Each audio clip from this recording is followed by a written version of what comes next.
Save a good deal more during the Meijer Dollar Deal Sale, February 18th through March 3rd. Shop the entire store and choose from more than 800 items, all $1 each, like extra large navel oranges, Meijer frozen personal pizza, and Meijer facial tissue. And now, shopping dollar deals in our weekly ad just got easier. Click an item and add it to your cart. It's that simple. The Meijer Dollar Deal Sale and an easier way to shop our digital ad. That's the good life, a good deal better. Exclusions apply. See all deals in the Meijer app. It's the strongest hearts that remind us to cherish the moments. It's the grandmas who made us sit up straighter, the grandpas who showed us old records, and the parents who were embarrassingly loud at our games. It's those hearts that are anything but ordinary. Caring for extraordinary hearts for decades, Franciscan Health knows heart care is more than just a name on a chart. It's somebody who shaped your whole life. Heal your heart today at franciscanhealth.org/heartcare. There are a lot of good reasons to donate to the Salvation Army Thrift Store, like downsizing, pre-college move-out, post-college move-in. Knitting was more dangerous than you thought. You're actually a true winter. Your collectible stuffed animals aren't an investment after all. Panini makers? You're no longer into neo-Victorian steampunk interior design. And then there's the most good reason, helping someone in your community get back on their feet. The Salvation Army Thrift Store, where donating does the most good. The I'm a Fan of podcast, music, comedy, and more. Elijah, welcome. Thanks for having me, Travis. Absolutely, man. From the band Mojo Hand. Yes. Dude, great band.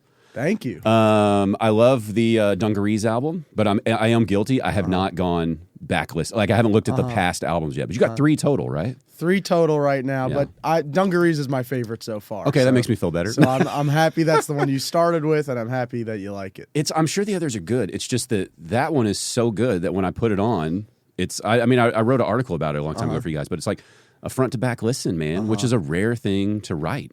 Yeah, I mean, I loved that article you wrote. Oh, thanks. I loved what you had to say about it, and I'm happy you got to hear it because it seems like you're the right person to hear it. I was looking at your bio about it. So you recorded that in a place called Business District? Yeah, Business District Recording. It's up in Johnson City. Pull that just a little closer. It's up in Johnson City, go. New York.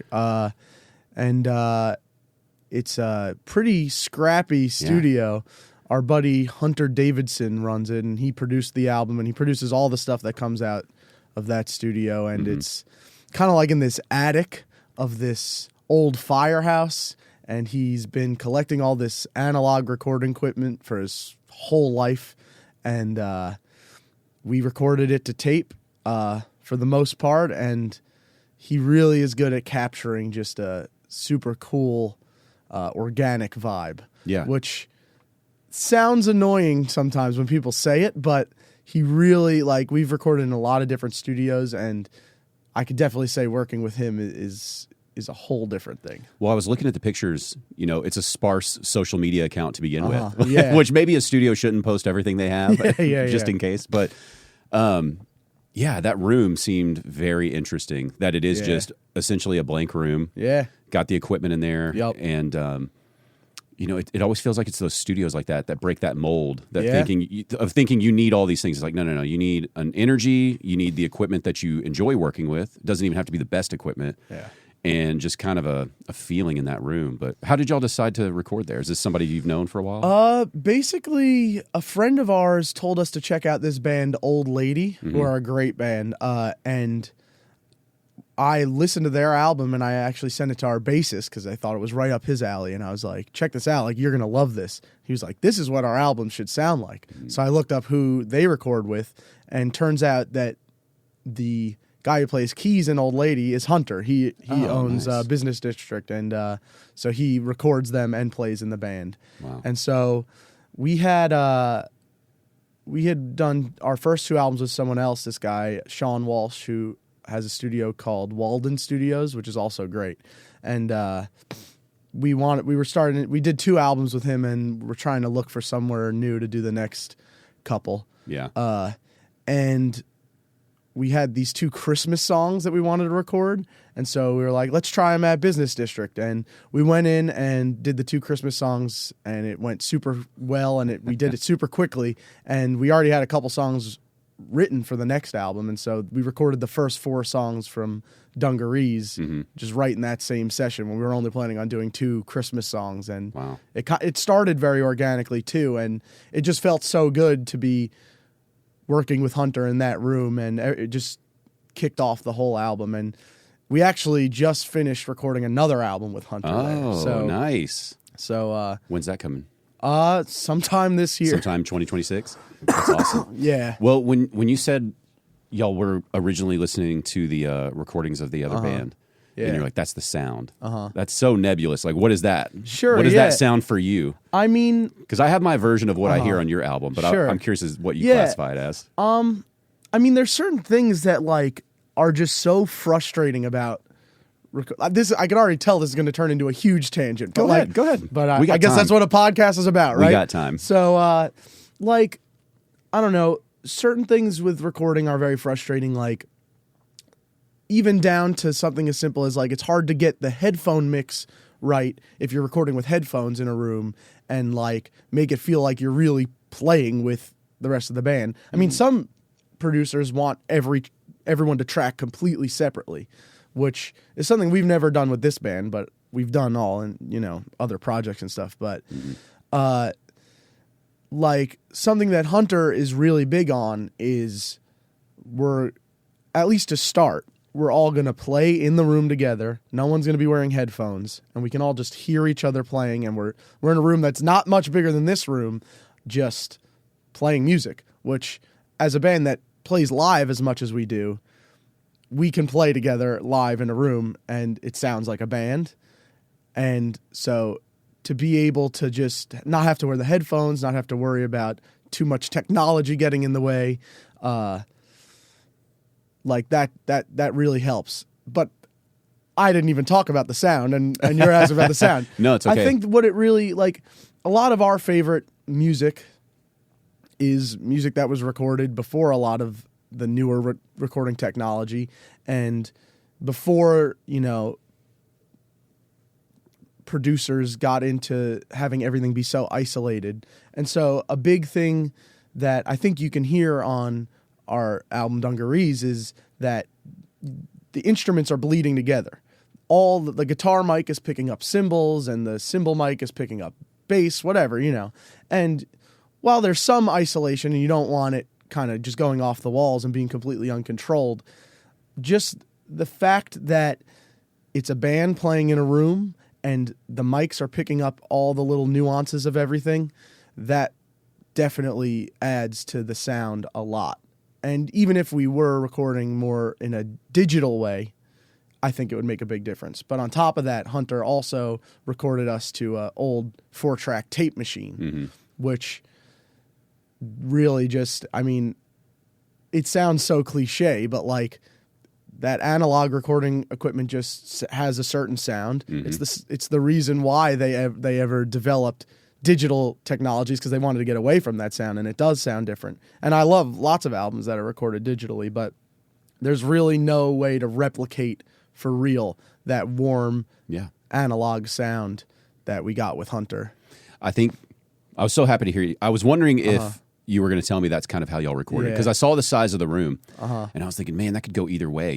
This could be like, oh, well, because of the size constraints, we had to do everything separate. Yeah. But I do feel like that's part of the vibe of that album for sure. Yeah. Is that I have a background in audio engineering as well, but there is something to be said about the air in the room. Yeah. As weird as that sounds for people who maybe don't record things. But, if you go watch a great show, right? And if you're a band that loves playing live shows, if you started playing shows before you started recording, all you're doing is chasing that live show feeling for the record. Yeah. And it's really hard to do. Yeah. It's really hard to do. But getting you all together in that group, like you said, that little bit of bleed, it's like, well, when you're at a concert, you don't hear things mixed perfectly isolated. And that's you don't want to, No, yeah. And you can't tell, oh, the guitar's definitely coming from the left side of the stage for my left ear only. You know what I mean? Yeah. It needs to have that blend. I'm really happy to hear y'all recorded that way. Was it not having headphones? So I'm assuming at this point you're not going with a click or anything? No click track? No click. It was something that, like, I mean, with this whole process, recording this album and also the follow-up that we just finished, like, it was like a thing that we just always heard that certain bands did, and no click, recording to tape, and we just didn't know if we could do it, and it was even just cool to just try it and just see that shit, we can do it, and like we can record without a click and it doesn't sound terrible, Well, like on this tour, you're performing without a click, right? Yeah, You know? sure. Which is a whole nother. I still don't know how I feel about people performing with in-ear monitors, with clicks and tracks. I get if you have a huge production, but at the end of the day, it's like even no matter how impressive your production is, and no matter how much it's warranted, and you could argue your point, and I go, I totally get it. Sure. But in my gut, I feel like it's lame. Yeah, I don't know. It's like I get its purpose, but I still think I could see. I mean, there's certain types of music, I guess, where it makes more sense, and we're kind of thinking about because like what you're saying about, because I still feel like we've had a hard time capturing our actual live feeling in the studio. You almost never do, right? Yeah, it's like you're always chasing it. And we've definitely gotten closer with this album and the one that we just finished with Dungarees and the one that's going to come out after, because we're just playing together in a room and not to a click and all those things. But still, I feel like because of some of the limitations with Hunter Studio, like we can't really play quite as loud as we might on stage and all that. But also, I like that there's still some separation between the album and live. Like all my favorite artists, their albums sound different than they do live. And it's kind of that kind of struggle between like what you want when you first write a song, what you want it to sound like, and then what it ends up sounding like in the studio, and then like how to do it live. Like I try to look at it as less of like a struggle and limitations, and more as just like that's part of the creativity of it, that's part of the process and part of the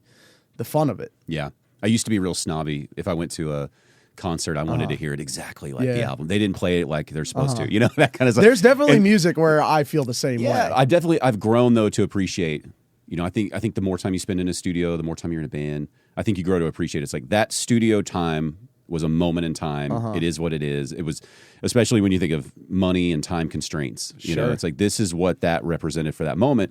And the show can be its own thing and it can evolve and be different. I think when it changed is when I started listening to more live albums of people that were veterans who've been doing this 30, 40 years, and you saw how a crisp professional, somebody like there's a local Texas guy, Robert Earl Keen. You ever heard? Okay, I don't know how famous he is outside of it, but he's got a live album that he put out, and some of the versions are just so different. But now the live version is my new favorite. It's like, well, of course you've played that for 25 years now, and you and your buddies on stage have tweaked it to be more fun for yourselves, even. And you feel it, on that record. It's like you never would have nailed that guitar solo in the studio because you didn't have that energy we're talking about. That's just so hard to get on a record. Which maybe that's the only way to really record now is to be a band for 30 years and put out an incredible live album. I mean, I definitely I love live albums. I remember like when I was first getting into music as a kid, like something about it probably came from just how sterilized a lot of music compared to how it sounds sounds now. But I just remember feeling like live albums sounded so weird to me and like just so different. And but I don't know if it's just as my music taste has changed or if it has to do with the fact that a lot of my life revolves around playing music live. I've definitely completely flipped, and I love live albums, and I love like listening to how the show flows and how they could stretch out versions of songs, whether it's through like improvisation or vamping on something and having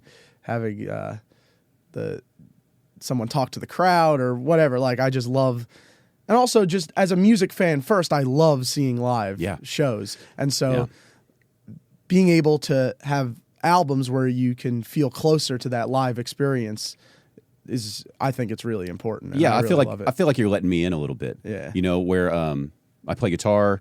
You play guitar, you sing. It's like little things to me somehow become important at a show. I want to see how you're holding a pick. I want to see how high your guitar is. What does your pedal board look like? I don't care what your pedals are, but just your whole version of this is what makes me feel comfortable on stage. It's like weird things about how close or far away do you like the mic when you're Yeah. singing? Things like that just yeah. it like lets me in a little bit of your personality, and all of a sudden the show kind of locks me in more. That's why I don't freak out about AI music, all that Yeah. kind of stuff, because at the end of the day, all of the albums that real bands are recording, if you're a good band, Yeah. you're trying to replicate a live show anyway. For sure. And the live show is what everybody really wants more than Yeah. anything. So I think AI will come in, it'll cause a problem for a little while, and then people will just go, yeah, but I like people playing music, and I'm going to Sure. go watch a show. It's all Well, good. yeah, it's like there's the people who have a problem with something like AI music have already had problems with other things in music. It's the dividing line has already been there, I think. Well, you guys went back to an analog studio. Yeah. You could do this all from your living room with digital stuff, and Yep. you could track it however you want to, but Sure. it's, it would be cheaper, it'd be easier. But no, it's like we could go to a studio and do it the Yep. old way and get this feel to the album. Yeah. Yeah. Yeah. So I don't worry about it. I mean, I think it's going to get weird. I think it's going to get very But weird. I like weird, Yeah. I want to see the weirdness, Yeah. Plus, there's no stopping it now. It's like, What are you gonna do? We're in the fucking future. Like, Yeah. let's just see what happens and Yeah. hope that and do what we can to make sure that Yeah. humans can survive. I mean, the last big music change would have been when Lars from Metallica tried to stop Napster. Yeah. And look how that ended up. Yeah. And if a guy as powerful and wealthy as him in music couldn't stop it. Right, yeah. If who was it? Eddie Vedder and them with Pearl Jam, if they couldn't stop Ticketmaster and all those things. I mean, Yeah. things just change, Yeah. and you got to figure out how to deal with it. Yeah, I mean, as a band coming up at I guess a weird time in music, there, and we're friends with a lot of other musicians and bands, and the things people complain about and talk about in these circles, which are very valid. But I try my best to just kind of stay focused and just we're in the world we're in, and just try and figure out how to make it work with the resources we have now, rather than wishing that we could have been a touring band in the 70s or 80s or 90s or 60s or whatever. Yeah, and it's such a double edge. Well, what are some of the common complaints that you hear? There's I know, at least in New York City, there's definitely a big thing going on where venues have room fees. There's not very many, like a lot of the gigs we'll play on the road.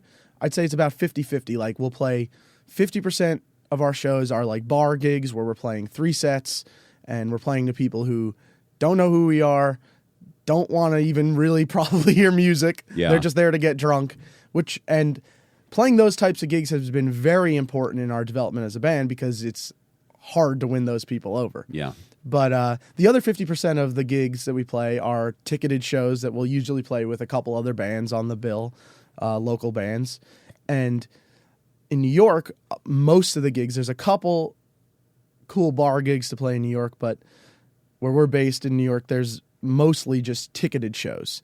And because the rent is so high in New York, these venues have a hard time staying open and taking a chance on bands hopefully selling enough tickets to pay their staff and all this stuff. And so there's like a room fee. What size venues are these? Like 300 people? Like 300 or even smaller. Okay, gotcha. And so like it'll be, you basically, there's like an overhead of $300 to just put on a show. And by the time you get to that $300, if you're charging $10 a ticket, it's like, how many more people can we even get to the show or even fit in the room? That's a big complaint. And obviously, Spotify makes it hard to make money off of recorded music. That's another big complaint. I don't know. I feel like, and I'm guilty of, valid complaints, but also 100%. What are you going to do? Yeah. The venue has to stay open, or you have nowhere to play. Yeah. But also, you wish there was a better. Yeah. With those venues, you don't have to say names, obviously, but Sure. when you're in that type of situation, do you feel like they're at least holding up their end to make it the best show they can? Are they helping you with promotion? I think for the most part. I mean, like, I feel like, honestly, because I'm assuming these are Yeah. places that sell liquor. sure, yeah. They want people there to buy alcohol. They want your show Yeah. to be a success, For right? sure. So let's throw up some posters, do some digital marketing. Do they do those things on their end? Or For the most part. I mean, I think here really- in Dallas, I feel like are good venues for bands in your level, where Yeah. you're professional, you're touring, but you're not a household name. I feel like they struggle to promote that. Yeah. And then they all kind of throw up their hands like, well, where's the crowd? Yeah. It's like, well, guys, you got to meet them halfway. You know? I feel like it's really just that. I mean, my inclination when I think about it for more than 10 seconds, I end up at a place where it's like, we're all in this new landscape for the music business, and most people, even the ones who have figured out a way to carve out a living, have no idea what's going on, whether they're on the band side or the venue side. Yeah.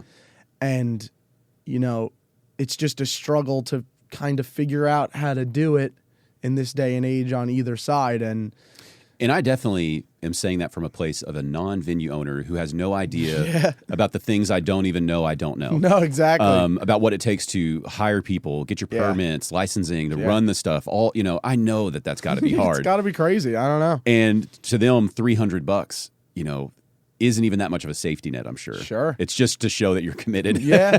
Nah, Hopefully. It's crazy. I mean, I feel like I should think about this stuff more. Yeah. It's almost like, you know, it's like you have a certain amount of time in the day, and if the artistic side of this is what is most important to me, I have to make sure to protect a certain amount of time in my day to be focusing on just that. And so it's all about what you do with the rest of the time. And I feel like I should focus more on learning about, you know, how to promote stuff. And maybe, I don't know. Yeah. I don't know. Or should who you? knows? Well, I mean, how do you feel? You know, you don't have to say it yourself, sure. but I feel like you've made a great album, Thank one you. that could stand the test of time and people could enjoy for years to come, right? Yeah. But you know, it's never enough, right? Yeah. It's never enough. You can't. I Yeah. mean, here locally, especially the bands that I can count, you know, who have had great music and they just, for whatever reason, it doesn't go anywhere. But you guys at least have made it to the next tier where you're touring, you're building your fan base, you're doing it. Yeah, you know, we're trying. even though it feels like a grind, I imagine. Yeah. How long have y'all been touring? A couple of years, probably, right? Like we seriously started touring, I guess, in 2022. Well, 2022 was our first like tour where Yeah. we were gone for more than a week. Yeah, where you're not like our worldwide New York tour. Yeah, exactly. Exactly. Okay, so 2.5, almost 3 years now, right? Yeah. So now that you've done that, you've made an album where you're like, we know this is good. We're touring, we're putting in the work. What have you found to be successful, at least for your shows, versus what you're thinking, wow, that was a total waste of time? I mean, What works for you? Because I think that's everyone's question. They feel like there are levels in between that are missing, and it's the Wild West, and nobody knows how to do it. yeah. I mean, I think that's something that with our band, that we're just kind of very lucky to have.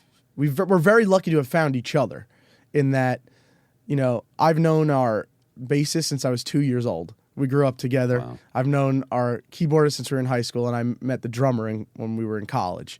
And we've just known each other for a very long time, and we're very focused, and we're all a little bit insane and just willing to like anything any little steps forward we've made have literally just been because we're like, we'd rather be on the road sleeping in a van making no money than the alternative. And we're lucky to have found each other, and there's definitely been like a couple good things. Like we very serendipitously found a booking agent who has helped keep us on the road for as much as we want to. I think, it's obviously it's hard for different people starting bands at different times in their life, and like, and coordinating responsibilities and stuff. And I think really the biggest part of it is luck, not only in just being able to find an audience for it, but really just finding the people who your kind of priorities line up with, and things like that. Yeah, that's tough, man.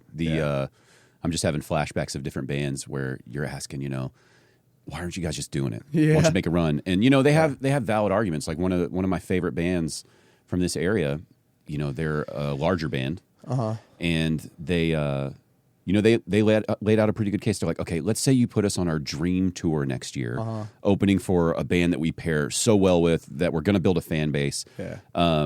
And you front us, $300,000 to go on this tour.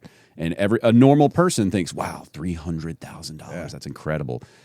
But then you got to go, even in your situation, you got 4 people, right? Yeah. Okay, so, we're talking about less than $100,000 for the year for 4 people. Per person, and then that's before all the expenses of living for that year and traveling and eating. And so if at the end of that tour, if you're now not a success with a massive fan base and you can now sell out rooms, you're back to square one of being essentially a broke band going like, okay, but the only difference is you quit your jobs. Yeah. And so now you don't even have the safety net of the job to pay your rent. And some of these bands have, like spouses, children, real responsibilities. And it's just gut-wrenching that it takes so much to just stay out on the road still. It's definitely not a good business. It's not financially. It makes no sense. Yeah. Well, how have y'all managed to keep it afloat for a couple of years? Are you able to live off the band? Or are you all still working when you're home? So basically, the big things was that. So like at first, well, we all. It's actually funny where I'm talking to you at a very transitional time because until you're like we're actually quitting the band to get jobs. The opposite. So for the longest time, I was door dashing when I was home, and it was great.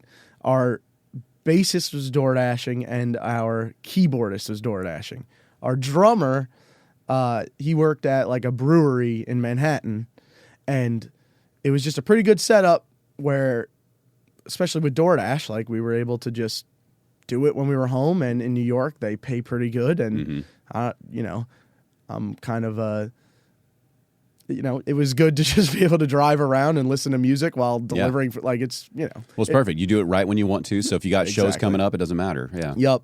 But right after, so we took a couple months off the road for like November, December, January. And we got back in November, and the drummer's brewery he worked at closed. And then my DoorDash account got deactivated. So we're just because you were inactive, or not even. I mean, eating too much of the food, or like what? Tell me the dirt. Who knows? What I think. So they said that it's because of delivering an orderly, but. Okay. How many times have you ordered a DoorDash and it comes late? And especially in New York City where I'm driving in a car. Yeah. And most of the DoorDashers are on scooters. And so if there's traffic, I'm in a car. Yeah. I can't get around the traffic. I'm sitting. Anyone in a scooter can just zoom through and get to where they're going. And something that's been happening in New York is that they have been raising the hourly wage for DoorDashers, which has been great.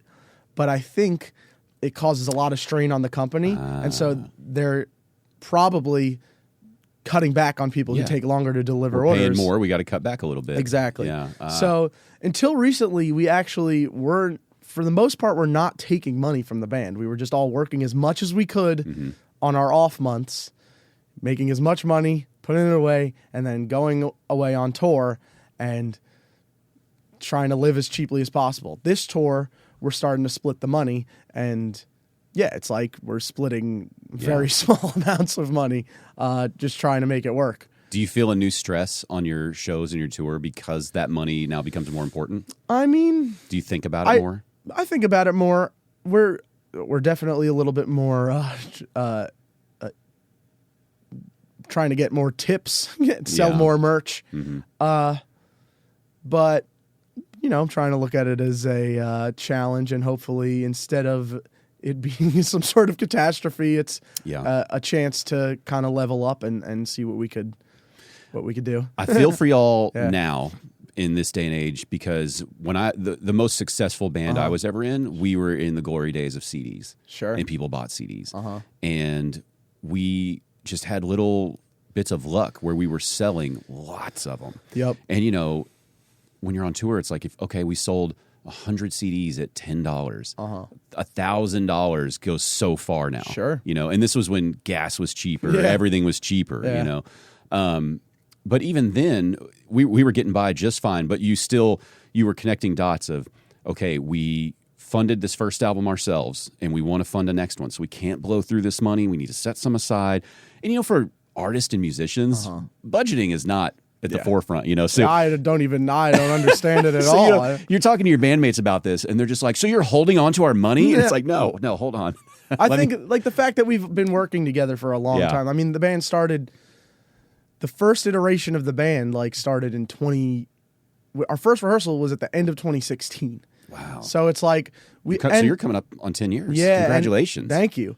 And we've known each other for a long time, and for the longest time the policy really was that all the money just went back into the band. Yeah. And so we're kind of used to that being the case, and so it's more of a conversation about what money go. It's like the opposite of probably how most bands, because we were just lucky to start pretty young and be able to not, we started in high school, so we were able to kind of figure out like the funding of let's say we want to go record a song, like how do we fund that? How do we, and so that speaks a lot though to how well y'all mesh together, and then how collectively, at least, how seriously y'all take what you're doing, because.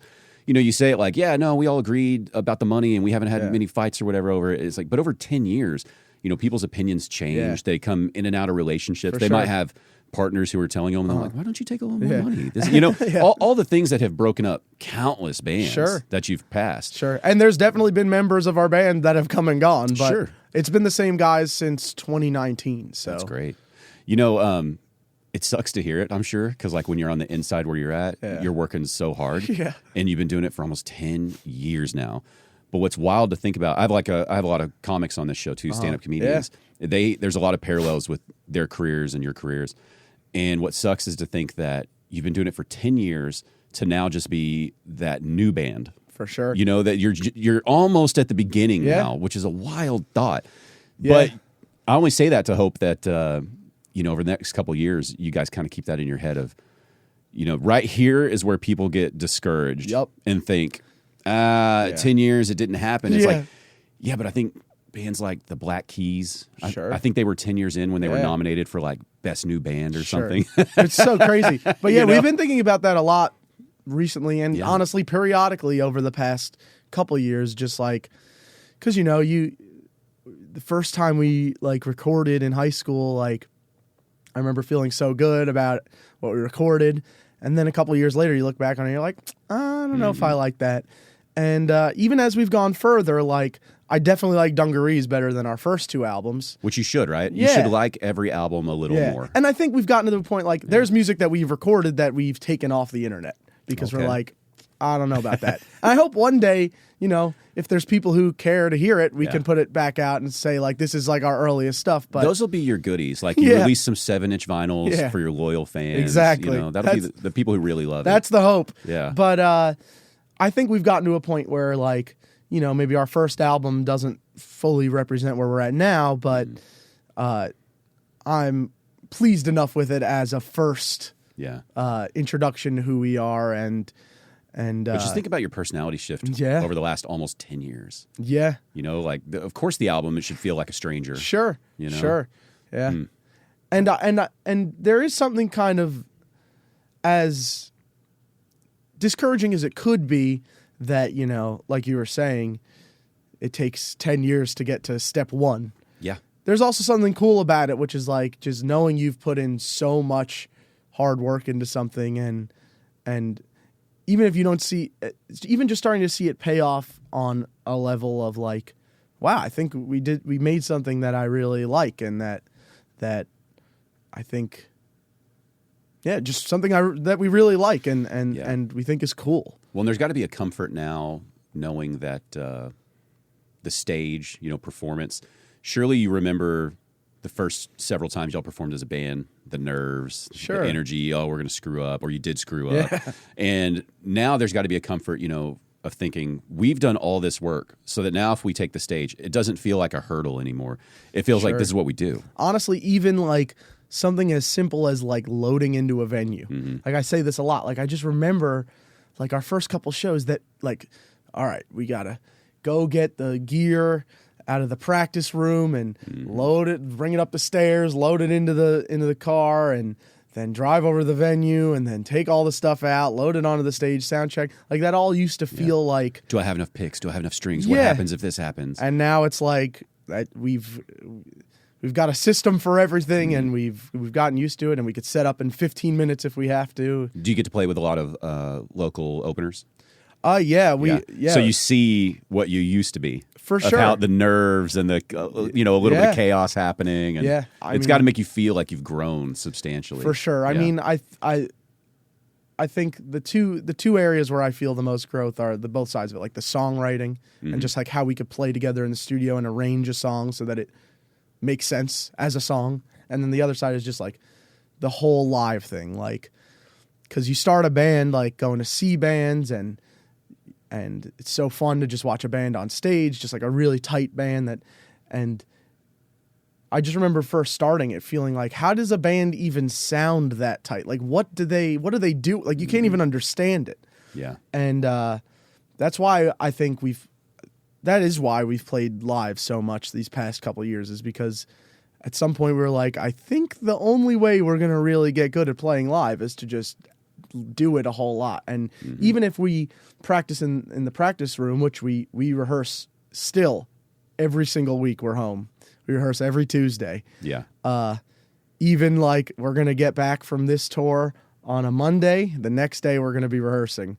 And it sounds crazy, but it's just what we do. But still, even with that, playing live has been the thing which has helped the most overall. Not only like how to play live, but like it even informs the songwriting. Like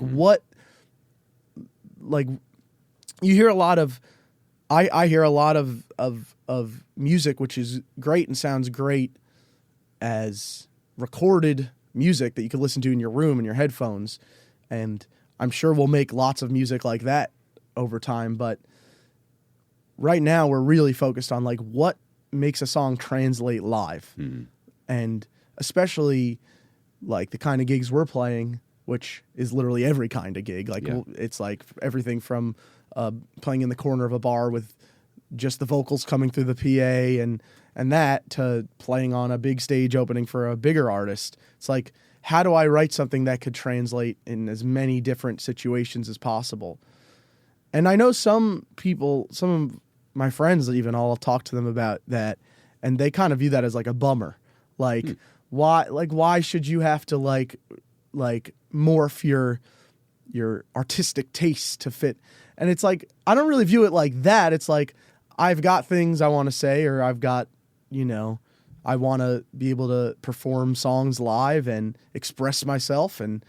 And I just, because we've played live so much, I can kind of tailor ideas into the best version of themselves to just get what I'm trying to get across. Well, I think even in the modern era, bands that can handle themselves live, playing lots of shows, bands who even started out as maybe a cover band, to pay bills. They're doing cover bands and then they're doing this stuff, but just playing. It's like anything. If you want to be a great basketball player, you've got to practice all the time. And it's not enough to just practice. You've got to go play games. Yeah. You've got to perform. Yeah. If you're only just preparing, that that doesn't work. And it would always get under my skin, some of the bands that I knew, where they'd go, we don't want to sound over rehearsed. Yeah. It's like, well, first of all, that's not a thing. Yeah. You need to think so. You need to sound good, and if playing the song over and over makes it stale and lame to you, that's a different battle you have to come to grips with about what kind of songs am I writing? Do I love them? Sure. If you love that song, you should be able to play it for 50 years and it not bother you, right? Yeah. And it'll come in and out of favor, but you never think like, oh, fuck this song, Yeah. But the bands, I'm trying to think of some of the ones who just gigged. The one that comes to mind is Alabama Shakes. Sure. They just gigged a lot. Yeah. Right? And I think they were just a bar band for a while. Yeah. And then when they did start writing their own music, how good was that first album when it came? And when it's like unbeatable. And when it came out, people weren't doing a lot of that at the moment. There was a lot of throwback kind of bluesy rock stuff, but they had this sound not like a jam band, but you could tell they just played. They just played together. They liked playing. They knew how to write a song that a crowd would enjoy. Yep. Kind of speaking to what you were saying about you're doing all those bar mics. Yeah. Well, that had to have, or bar shows, excuse me. Yeah, but those bar shows, that had to have influenced Dungarees significantly, thinking like, what sounds, what rhythms, what 100%. melodies Yeah. get these people looking at me and away from the football game on the TV. Yep. I mean, know? it's like the big kind of like metamorphosis of it was like, so over COVID, I wrote a lot, and it was probably the period of my life that I wrote the most up until that point. And like, we had all these songs, and they were feeling cohesive. And so that's when we started working on our first album, which that's still online, called Songbook. And that was completely, I mean, it was during COVID. So we were in my parents' basement, and we were rehearsing every day by ourselves and just going through these songs and just trying to make them make sense between the four of us. And I think we really did level up, because we have a couple singles from before that up on streaming.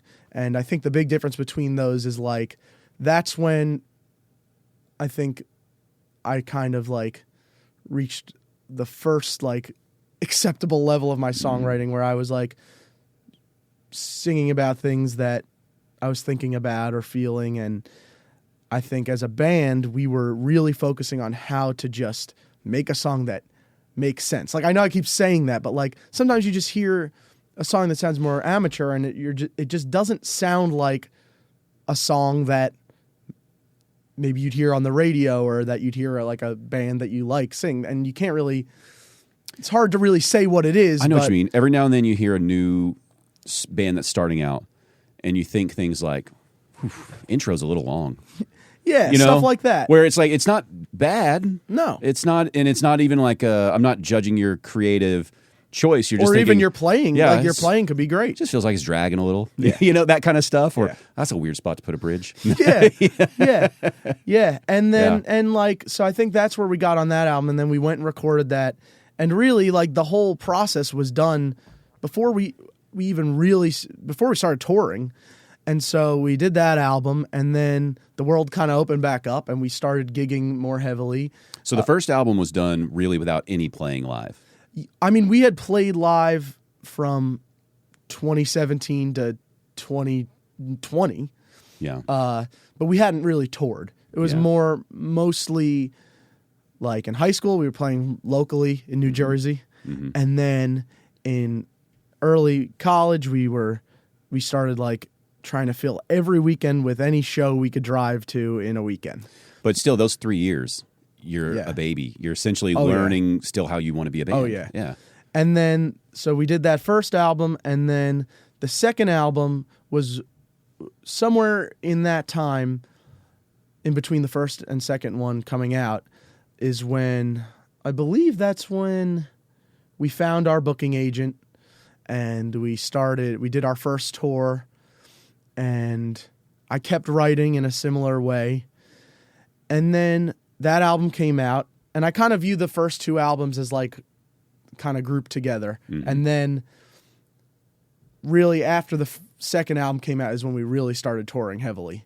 And that's when I kind of started looking at, okay, like we play all these different kinds of gigs, and we have these 20 or so original songs, or maybe a little more than that we play live.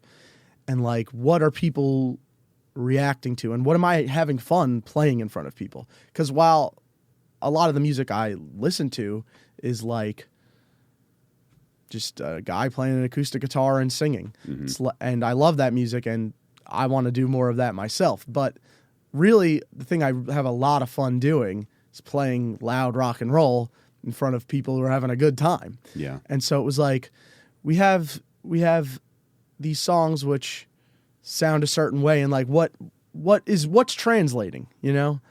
And then we play more bar gigs, and like maybe we'd reach a a point where we have a couple shows in a row where like they keep telling us to turn down.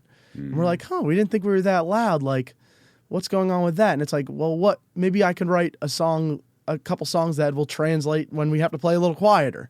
And then we ended up writing some songs like that. And then it was like, well, now our set's kind of like quiet. And I was like, all right, now I got to write some rock songs. And then like I realized, all right, these people are here to have fun and get drunk. And I want to have fun and I want them to have fun. And that's how we're all going to have fun.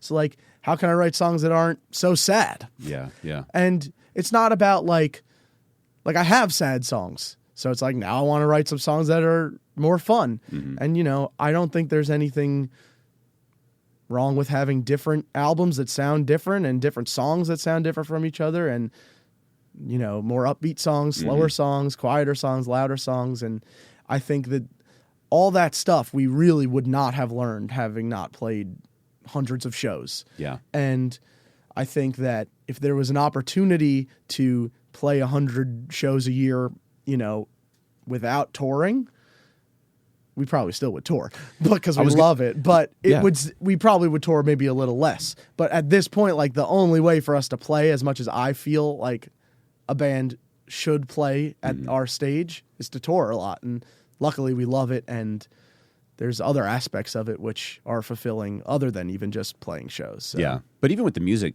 I think playing on tour just works a different muscle. For sure. Even if you played 100 shows locally in your region, those shows almost feel like home games, and it's just different. For sure. I mean, people definitely will react to a touring band differently than a band, even if they don't even know you. If they know you're local, they'll react differently. And honestly, as we started touring, people started reacting to us a little differently when we were playing at home, too. Because they're like, you guys are a touring band. Like, that's pretty cool. Okay. So positive. Positive. Okay. A lot of superficial shit, but sure. Still but noticeable. But also when you've been playing for almost a decade, it's nice to get a little of that. Sure. Anything. I mean, we'll take anything we can get. It's nice for people to go, wow, good job. Yeah. When you are touring, even now, when you got a good album, you're not new to this, you've done this. Do you show up places that aren't at ticketed ones, you at least know, hey, some people bought some tickets to see us. We know we have some fans. Yeah. But when you're going to gigs that aren't that way, do you still feel like there's band from New York, like, prove it. Prove you got something I want to listen to? Or are people generally coming in going, I'm excited to hear what this might be? I mean, it's honestly, I wish it was more standard. Like, we've experienced like every single kind of different scenario. I think that, people have different perceptions of other areas of the country and of people from other areas of the country. And I think the thing that I've found, in relation to that, mostly from touring, is that people are not really that different everywhere. And they might have like a small idea in their head, but ultimately I haven't really found much difference. Yeah. The first time I went out on a tour where we left, it was a similar thing you were talking about. We were in a 3-piece punk rock band. Fuck yeah. I loved, at that time, it was all about things, like NoFX, Bad Religion, that style of music. And this was this would have been 2000, probably 4 and 5. So we're post 9/11. George Bush. So there's all these things to be angsty and, I'm going to change the world with my music, right? So, and then we're from small town Texas. We're here in Dallas now, but where I grew up is about 45 minutes to an hour away. Very small town. And what's it called? The town that I lived in was called Copeville. I went to a school called Community because the towns surrounding it made up the school. So we had about 5 towns going to this area, and I graduated with 84 people. Yeah. So a smaller area, and I remember at that point thinking, same thing. Okay, we've played lots of local shows around the Dallas-Fort Worth area and everywhere on there. And we've even gone up to like Oklahoma a little bit. But there was just this feeling of, I need to know if strangers... real strangers think this is good or not. Yeah. Or are we all just telling ourselves it's great? Yeah. And so we booked up this summer tour, and I remember thinking, oh, man, this is it. I'm going to get out of Texas, away from all these people with these ideas that I think are wrong. And like these people in these other places are going to be so different, and it's going to be so eye-opening and enlightening. And that was the first thing I noticed. I was like, man, we're all just kind of carbon copies. There's just versions of all of us in every state, every city. And there were, you know, there's accents and there's little different traditions here and there. But overall, it's a lot of the same people. Yeah. You know, I mean, I was going to say it's more of like an individual basis. Yeah. Like touring is good for the reasons that you said, but not because you're going to go to Texas and everyone's going to be the same but different than where you're from. It's because you're going to go to Texas and you're going to meet one guy who's different than anyone you've ever met. You live in New York, right? Yeah. How many people a year come there thinking it's going to change my life? No, it's like you still got to change your life. Yeah. You know, I mean, that's probably one of, you know, there's probably only 2 or 3 other cities on the planet that get that much of an influx of people who go, once I get there, it'll all happen, you know, only to find out, you know, it's a lot of the same people here. And whatever was holding you back where you're from, you're probably still going to have to work on that. For us here, it's people going to Austin. Yeah. Austin's going to change their life, man, you know. But did y'all just play there a couple nights? Yes. Last night. Yeah. Last night, yeah. And so, you know, it's like, it's about the same as other crowds. You know, there's a Texas accent. They say y'all, you know. That's about it. But it was very eye-opening. I'm glad I saw that when I was younger. And so I wouldn't be, you know, in my 30s thinking about, oh, it's so different. And because even with New York, it's so polarizing with, you know, your new mayor and everybody and all the opinions of what's going to go on. And so down here, where you don't live there, everybody's forming all their opinions and like these people up there, these crazy. And it's like, hey, you know, they're all about the same as us. You know, there's some loud minorities of, you know, thought anywhere you go that you hear the most. But it's like at the end of the day, it's still people trying to like eat, pay bills, do all, you know, they're just people. And it's like, they voted for it. If they voted for it and it's their area, what do I care? Let's see how it goes. We should all hope that everyone's mayor just does a good job for them. Exactly. It's like, do I think it's going to work flawlessly? I don't know. But do I hope that, you know, a couple of years from now, I'll go, holy shit, they did it. They did it. Everything's better. That would be incredible, right? It definitely would be. You know, and it's like, for better or worse, we're going to see if something worked or not. And then we'll be better for that too. Process of elimination. Right? I mean, all the things I wish, it's like, well, can we try for a couple of years? And then if it sucks, we go, all right. We know. Not good. We know. Now we can move to step number 2. But I mean, I don't know. I probably think that way just because of backgrounds and things like music where you're on your own. You know, it's like you guys have this idea of how you're going to make your career happen. And now that you're 10 years in, you go, wow, we were way off on some of these things. You know, I remember thinking like, it goes back to what we were just saying, but like I remember it was right before COVID, unfortunately, but it was like, if we could just play so much that we become like undeniably good, then we'll be set. And I thought it would take, I don't know, a year. It's like, all right, that was 2020. Now it's 2026. And I feel like we're just starting to get to a point where some of our shows, we really hit something and we really take off musically. It's fun. It's also accurate, fun. But so, you know, but if you think about if you were going to be a woodworker, you know, to really be a master, it'd be 20 years of your life. You know, it's just, but when you're thinking about an artistic endeavor like this, you got bills to pay. It's hard to put it on that scale of, you know, it's like I love Sturgill Simpson. You know, how many lows did that guy hit before he hit his high finally? You know, how talented was he while going unnoticed? And also thinking about like how many lows does anyone at that level have now? Still currently have. Everyone has ups and downs, and one of his more recent albums, you know, it's like he changed it up and he's talking about, you know, living on an island, getting away and not wanting to be that guy anymore. And it's like this, you know, the stuff he wanted so badly is now the stuff he's like, I really just want to get back away from it. It's just everybody's got that struggle all the time. What do you think are going to be your goals moving forward now with all the maturity of a tested band at this point? We're trying to just scrape by a dignified living, just playing music and artistic goals, keep making albums. I mean, all my favorite artists, they write albums, they record them, and they play live, and I love doing those things, and I want to keep doing them. Yeah. I feel deep in my bones that we're coming back soon to a live music revolution. Hope so. Where people just, I feel like we've been in this slump for many reasons. I think a lot of people can't afford to go to shows for just various reasons, right? But I think people are starting to really realize that endless options on Spotify is great at times, but just experiencing live, just going with your friend to check out a new band that you've never heard of is a fun experience, Yeah. I think this newer generation is starting to see how much like my generation, maybe even a little bit of Gen Z, was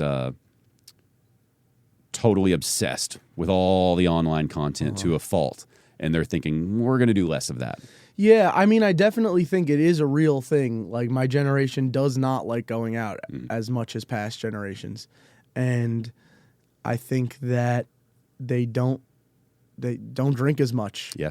Then they, so it is hard to get people out to shows, and how do you keep a venue alive when liquor sales are down? Sure. But you also want to keep tickets cheap. Yeah. And people realize that when they do go out, they like it.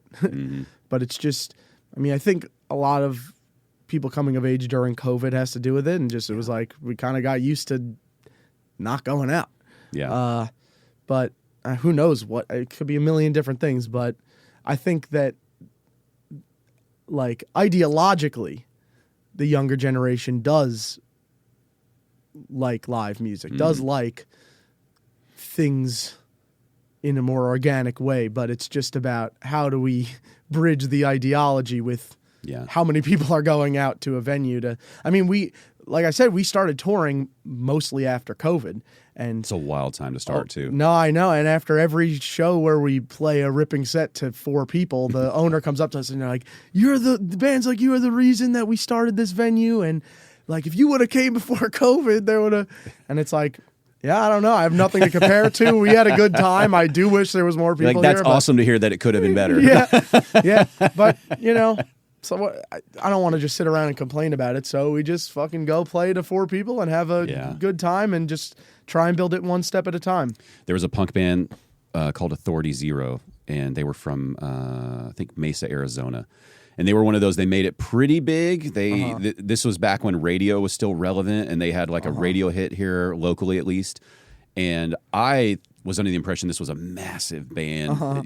Tickets are gonna sell out. Yeah. And so I buy tickets to our local venue, Trees, which is still down in Deep Ellum. And me and my wife, we were dating then, and like a friend, it was like this double date to this show. It was gonna be incredible. We got there early because we want to be close, Yeah. And we get there, and maybe like 50 tickets were sold, maybe. And there's a bunch of opening bands. Like they clearly tried to stack a few more openers on when the ticket sales were down, and it didn't work. And so we sat through, probably like 6 openers. And they come on stage, and we're thinking, dang, like some of the people had left at that point. They weren't even there for them. So in my mind, we're down to 4 people, but it was probably like 30, 30, 40. Even then? But the commitment of that band, they came out on stage. At that time, they were a 4-piece. So drums, guitar, bass, separate lead singer. And high energy punk rock, very like anthem-esque. But one of their opening tracks, it's just like a guitar chord. And the guy comes out and he's like, here we go. And it starts just building before, your double time drums kick in and everything. And this dude comes out to 30 people, and he's doing all the cliche, like foot on the monitor, in your face, jumping sky high, doing like air kicks and stuff. That's me.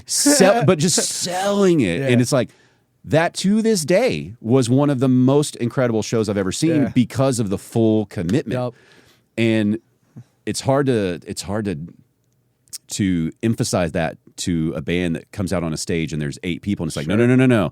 You got an ability to make 8 lifetime fans. Sure. And I know that seems like nothing right now, but you were building.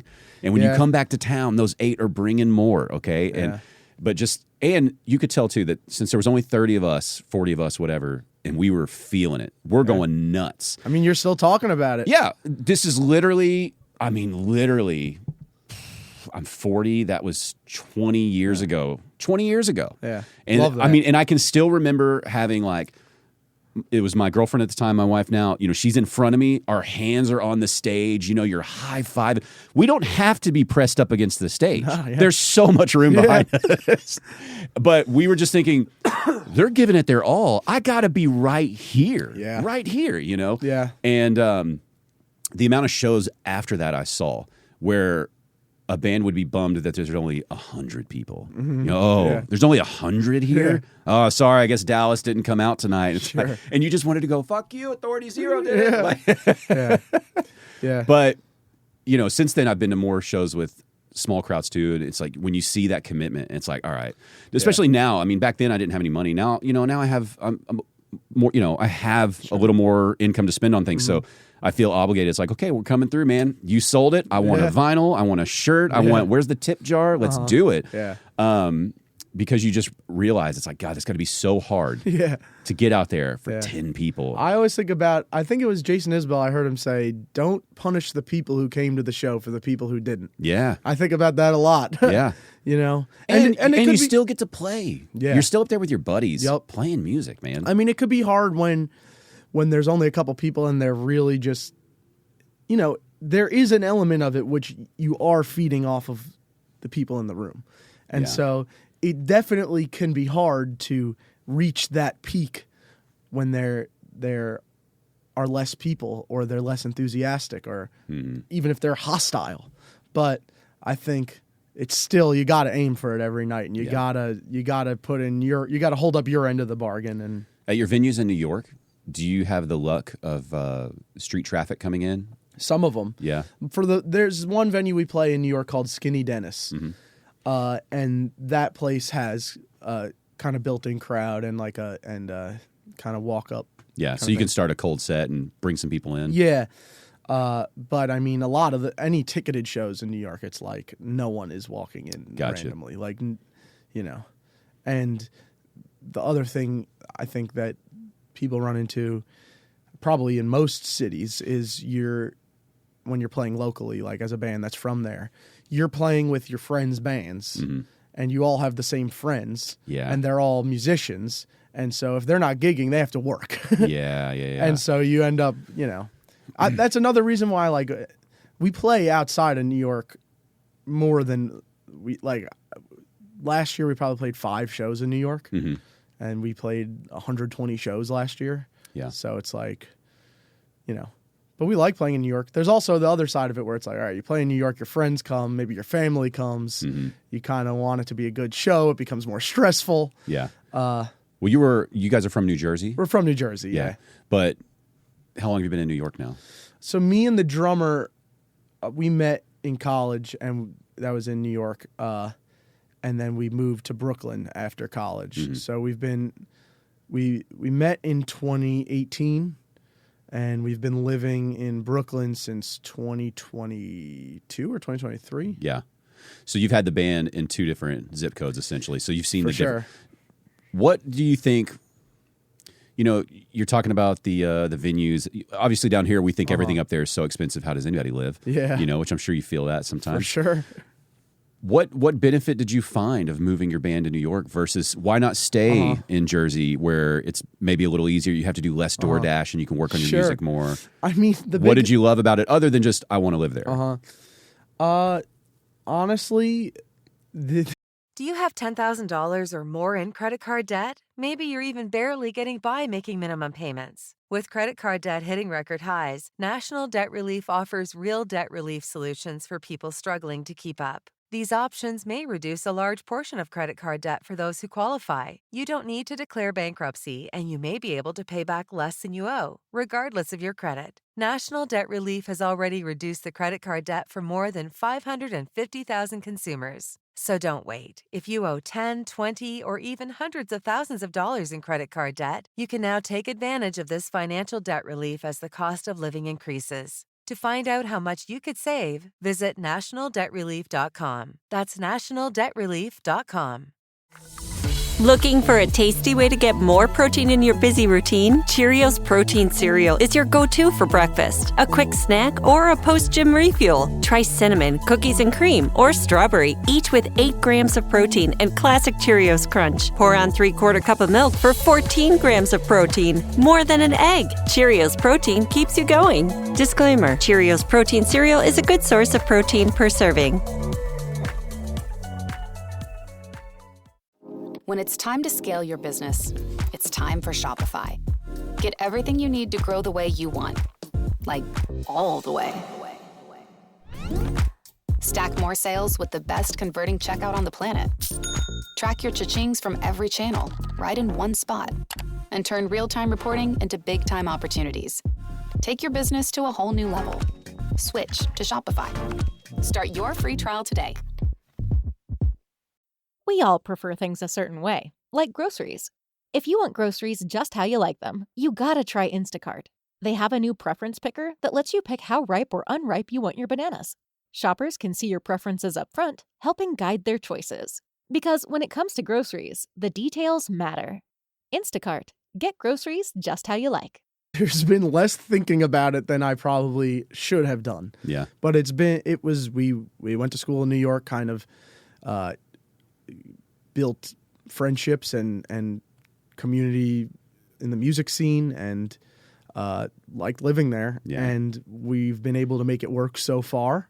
And so we kind of have just kept it going. What are the harder aspects of it? I mean, it's just so expensive. Like, just going into like this tour and like really just kind of looking at our finances from the last year and going forward, it's just like, if we didn't live somewhere that was so expensive, maybe it would be a little easier. But are you having to lease a rehearsal space as well, or? Yeah, we have a practice space that it's not too expensive. Yeah. But it's a lot of different expenses. What are the benefits you think you're getting from your band being there? What are you getting where, if you're like, you know what, I'm going to move out to, Austin's a bad example. Well, even here in Dallas, I'm going to come to Dallas, but I'm going to lose this. I think really it's honestly, I think a band can really live anywhere at this point. Especially if you're a touring band and you're willing to tour, it's better like to even live in New York City than maybe upstate New York. Like, because we have friends that live like real far upstate New York, almost in Canada. And in order to get to any major city other than Buffalo, which isn't really a major city, you have to drive for hours. In New York City, like, even if we just want to do a weekend run, we could get to Boston, we could get to Philly, we could get to, there's lots of places. We get to Chicago in 2 days. Like, that's something we struggle with here. I mean, Dallas is a little different because we're so close to Fort Worth and there's some suburb areas. But really, if you want to stretch out and consider it like a full region, everything's a 2-hour plus drive. Yeah. So that would, I guess, the density of that region, you can get a little regional tour going and it's not killing you. Yeah. I mean, That's good. That was a big thing that helped early on. We were just doing weekends. It's like we could get to Pittsburgh. We could get to, I mean, it's still a 6-hour drive, but if you do Pittsburgh and maybe another city on the way back or whatever, What about to Vermont? There's also a lot of colleges around there. And when we were in college playing friends' colleges and shit, it was just a good way to just like a lower commitment level of like, let's see what happens if we go play a couple shows in a row and stuff like that. Yeah, worst case scenario, you're in another fun town. Yeah. What about density of talented artists? You have to be saturated up there, right? I think you're saturated with talented people and less talented people. Oh, I was trying to be nice. But what I mean is when you're newer, Yeah. not what you're doing now, when you're newer, you're trying to cut your teeth there. Yeah. How many stages do you feel like are actually accessible to get shows going? Maybe not the college parties. Let's just say like proper venues that you can play at. I think really mostly a lot of them are accessible. There are a couple big ones. There's the venues that everyone, it's like, oh, you played this place and this place and this place. And it's more that you kind of feel like you start running out of different places to play and running out of people to play with. I don't know. It's weird because I feel like there's not, like when you hear about music scenes in the past, I'm sure they're glorified and, looking back on it. The fish was this big. Exactly. Yeah. But like even just like I feel like the scene, there's not like a one music scene in New York City. There's like a lot of little ones that are more specific.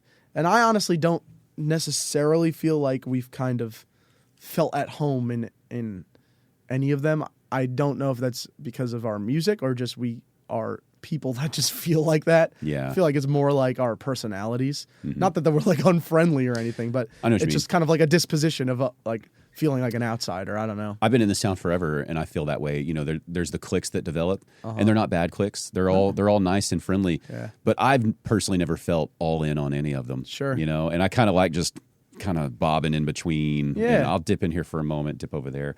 But I also have never liked those cliques from, well, kind of what you were talking about earlier. Your friends are all in bands. They're all doing so. Every little clique like that slowly becomes really incestuous, where you're all going to each other's shows. You're all telling each other you're amazing. Yeah. And it's like, man, are you really getting the best out of yourself, though, when you're just being told Yeah, it's you're hard. amazing? Whereas if you kind of stay out of that and you feel, for me anyway, I would always want to feel like I had something to prove to each clique because I'm Sure. not part of it. And not in a negative way. They were always nice. yeah. But just where it's like, okay, you don't know what I've been doing. Yeah. I want to show you what I've been doing. Yeah. And even with this podcast still, there's cliques of people who are just promoting different things, you know. Yeah. And there's like local like awards shows Sure. that are put on, and it's like the awards go to like friends, Yeah. you know. Yeah. And it's like I've been doing this for a while, and I know for a fact that it is more successful in the sense that I feel like I'm getting a wider variety of guests, and then I know we have an amount of downloads of listeners that is higher than others. That's all I Sure. mean by success. Because the whole goal is I want to show people this stuff, and then it's like some of these weird award shows and stuff will come up, and you're not even like nominated, and I was like, I wonder what it takes to be nominated. It's like, oh, you Yeah. nominate yourself. Yeah. Oh, no, never mind. Yeah. I'm not going to do Yeah. that. Yeah. And so you start to kind of pull back that curtain. So I think in the beginning, you know, if you're a new band, if you're a new artist, new comic, whatever your thing is, those cliques are so helpful because it's a community that gets you up there and Yeah. out. But then I think once you get your feet settled and you kind of know what you're doing, you're almost better off distancing from that clique a little more, Yeah. you know, to kind of figure out who you are and what you want to do. Yeah. But I think it's really helpful at the start. It's good to have community, you know. Yeah. Yeah. But it's weird. Yeah, we've definitely struggled with balancing like the community thing and also just touring so much. It's like we're not home as all the time, so Yeah. it's like hard to kind of dig your feet in sometimes. But It also feels like that those cringy, like, you know, you need a network. It's like, ugh, yeah, do I? Yeah. Can I just talk to this person? You Yeah. know. So I'll hear those bands doing that. Oh, you got to come to the show. It's great for networking. Yeah. It's like, I'll pass. yeah, I don't know.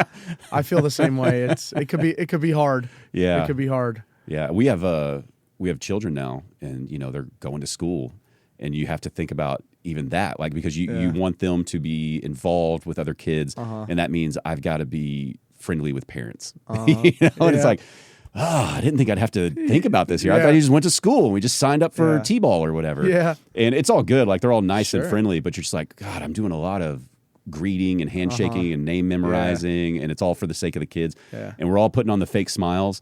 But now my son's been in kindergarten he's about to close out his first year. And now we've run into the ones that we can tell are past that, where you like, you throw something out where you wonder if they're going to take offense to the statement or Yeah. think it's weird. Sure. And then they reciprocate and you're like, all right, okay. Cool. So you're one of the ones where you'll be a little more real when we're talking. That's Sure. awesome. But it always felt like that in the music scene too. Yeah, We're just I like, don't God, know. are you cool or not? What's going Yeah. on here? I don't know. I feel like for better or worse, probably worse, I have a negative feeling about all that stuff. Yeah. And I'm trying to just be chill and just, you know. I think if you put off asshole vibes, Yeah. that would be a problem. Yeah. But you seem like a nice enough guy that Yeah. you know you're not like fuck them for Yeah. you know because they're XYZ. Yeah. It's just more like no, I don't want to do that. Yeah. I think it's a good way to live, man. Yeah. You know, just be kind, write your music, play your shows. Yep. Yeah. That's the goal. Are you guys on a label? So we've done the Dungarees came out on a small label in the Bay Area in California called Nudie Records. Oh, cool. Who a lot of their artists actually record with Hunter at Business District. Nice. So it's kind of a whole that's kind of a scene. It's not a localized scene, Yeah. but it's bands that have similar sounds to some extent because Hunter produces a bunch of them. Isn't it crazy how a person like that can, like you said, Yeah. there's a sound that now you're Yeah. imprinting on your bands. I mean, Hunter really does. He's really like a wizard. He does something special. That's for awesome. sure. Those are the people that are so important to music scenes that you just never get their Yeah. comeuppance. You know, it's you're always, but it's like, God, a good engineer, a good studio, a good producer, someone who you just mesh with. How much of that has sculpted so much good music? Yeah, or even like a label head who or a A&R person who. Well, it sounds like your in the back of the booker day. is one of those people where it's like that has been very helpful for y'all. It sounds Yeah, I like. mean, ultimately, just on a level of like, we know we want to tour a lot. I think we tour probably more than any other band he books for. I mean, I think he used to work for a bigger booking agency, and now he's like an independent booker and has his own booking agency. And I think he's just helped us stay on the road, and just pure number of gigs, you know. When you have a booker, right, and you guys are you've got your studio, you've got your booker, you know how to do your songs, and you've done this before. What are you looking for when you bring a label in? What are you hoping will happen? Well, this label, their big thing was helping press the vinyl. Okay. Something that we've never been able to do before, and especially with the sound of Dungarees, we've always wanted to have vinyl, but especially with the sound of Dungarees, like we knew it would sound good on vinyl and kind of fit the whole thing, and just also be another thing that, like you're saying with CDs, like you could sell vinyl on the road and make some gas money. Yeah. And on top of that, like they have a base of people who, I think because they're good at kind of curating the sounds of their label and things like that, they have a base of people which might trust checking out a new band on the label. So is that part of the allure these days of a label, is that you're thrown in with that group of bands, so their fans are hopefully going to give you a chance as well? I think so. Yeah. I think so. I think, and I don't think labels are bad. No, I sure. just even on the label side, it feels very difficult to run a label. We're all in the same business, and it's an impossible business. And I don't mean it in a negative No. way, but if I were running a label, my first thought too would be like, what am I offering these guys? You know, like what am I going to give that's beneficial? And I think that's a hard answer for everybody right now. Yeah. But I want labels to exist that are good labels. You know? Yeah. I think Nudie is the record we're on. Nudie Records is really good at just laying out what they can do, and they're very open about, you know, working with us to see what we want and sharing their connections, because, you know, they're DIY themselves, like, you know, and they've got their scene out there in the Bay Area and their network, and they can kind of connect us with people that they know, and it's about, you know, working together to just try and get this music out to the amount of luck and happenstance of just like playing this show with these people. Yeah. God, we found our booking agent, you know, because we were thinking like, all right, we want to play a lot more. Like, we're going to need a booking agent unless I'm going to sit and email people all day, every day. Yeah. And coincidentally, we played a show opening for a band from Texas, in New York. And I just kind of was looking on the email chain for the show and saw they had an agent. And I messaged him and I was like, if you're ever looking for another band to book for, we're trying to play a lot more. Like, we will play a lot. Yeah. Let me know. And he like responded pretty quickly, and he was like, I actually am not booking shows anymore. Like, I'm done with that. And then a couple months later, he was like, I'm booking shows again. And we've been working with him ever since. So much of the luck that I've ever had was just that. Just asking. Yeah. And the biggest you know? thing that's ever happened, or maybe not ever, but one of the biggest opportunities we ever had was we also tour opening for and backing up this musical comedian. His name's Kyle Gordon. He has a pretty big following online, and like some of the biggest shows we've ever played have been opening for him. Wow. And we found him on TikTok during COVID and asked him to play a backyard show we were doing at our bassist's parents' backyard, and that's how we connected with him. And then a couple of years later, he like blew up and asked us to back him up on his tour. So That's awesome. So it's all random stuff like that. When you're doing those shows, do you feel like you got to lean into some of your more jokey songs that you have? Or do you just play your set like honestly, you want to? So we've done 2 big tours with him so far. The first one we felt more like that. Yeah. The second one was more about like just putting on like a high energy rock show, which is kind of getting them warmed up. And I think that honestly less so to do with what we thought would maybe work for the crowd. It's more honestly just been where we've been at as a band. Like around that first tour, so our second album and Dungarees both have a couple songs on them that lean into, a comedy element. Yeah. Am I in love or am I hungry? Yeah, of course. And I think my writing was more in that space, like around the time of that first tour we did with Kyle. The second tour, which was last year, and it's more where we're at right now, is just trying to just put on like an awesome high energy rock and roll show. And I think that it fits with Kyle's crowd because, I mean, sometimes even those gigs vary from show to show because it's like sometimes people will know we're opening and sometimes we'll get on stage and people are like, are we at the wrong show? What's happening? Because a lot of people who go to those shows... They're checking their phones, checking their tickets. A lot of people who go to those shows, it's like their first concert they've ever been to. Yeah. And even if not their first, like they might not go to 10, 20 concerts a year. It might be their 1 a year or 2 a year, And so they just kind of don't know how it works, but we just kind of warm them up and get them going. And honestly, Kyle's helped us, grow our audience and introduced us to lots of people, and he's paid us. Yeah. That it's the first real professional kind of thing and all that stuff, and it's ultimately just so much fun touring with him. But the biggest thing that we've kind of gotten to see from that is when we get in a room with a sold out crowd, it works. Yeah. And like this thing we've been working on during our opening sets, like we could see like people respond to it. And that's a big thing to see. It has carried us through a lot of less attended shows. Well, and just those people paid specifically to come to this show, right? Yep. And there's a difference in that crowd versus the one that just happens to be there, right? Yeah. Those people just seem so much more open to having a good time because they're like, no, man, we came out tonight to have this great time. Yeah. And again, if he picked this band to open, they must be good. Yep. I think that's a big thing with music or anything. Like people need, for better or worse, people need like a recommendation, whether it's from a friend or it's from like an artist they like. Like that goes so much further,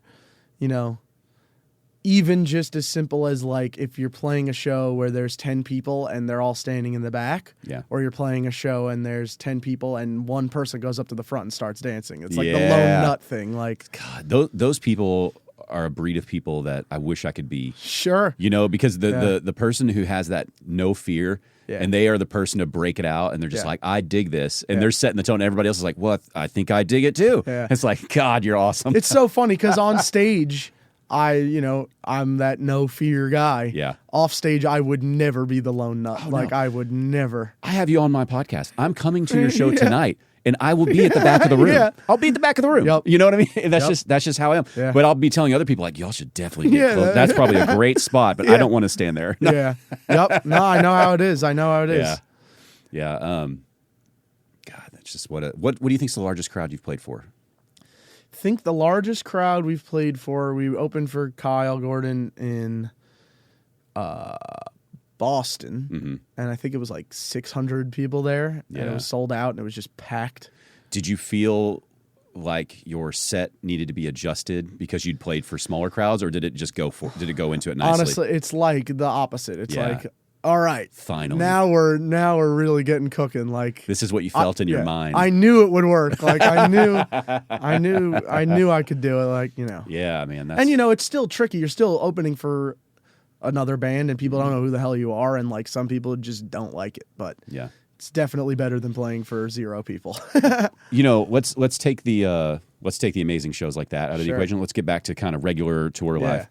Are you finding that you're making more money off your venues or off your merch? Depends on the night, but the thing that makes us the most money and keeps us on the road is the bar gigs.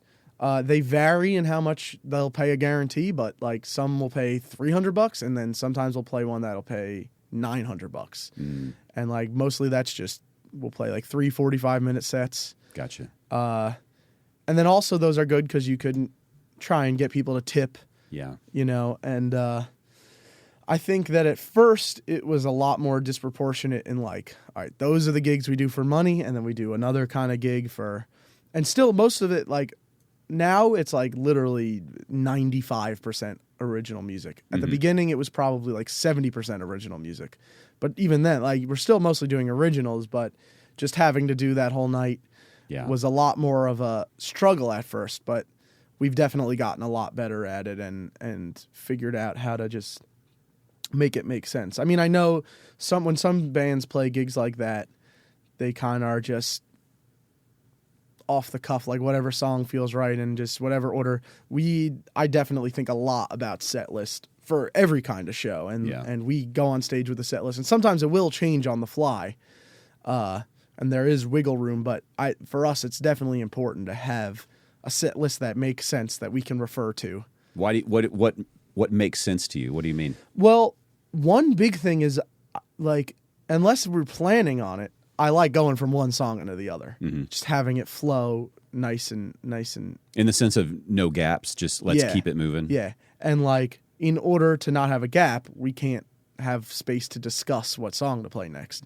So it's good to just have a set list to refer to.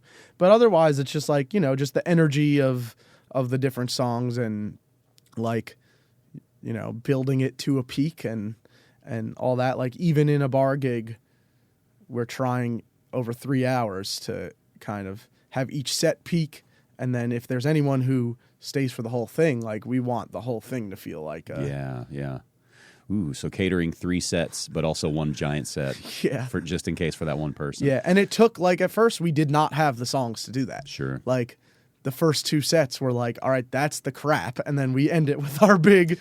Not crap, but it just didn't. I know what you mean. It didn't, But now we got to a point where it's like each set has its own purpose and flows good. And if you only stayed for one set, we're trying to make it so that, and I think we've gotten a lot better at it. Where like if you only stay for one set, you feel like you saw a whole show, and if you stay for 2 sets, you feel like it all fits together. And if you stay for all 3, you're like, wow, that was one of the lamest moments I ever felt on stage was we did a residency gig, and it was 2 45-minute sets or 2-hour sets, I can't remember, but we did not have the material for that. So we essentially played the same set twice. Yeah. And there were a lot of people that stuck around for both sets, and they're just like, so they're just doing doing the same thing again. Yeah. Oh, okay, that's a move. That's a choice. Sure.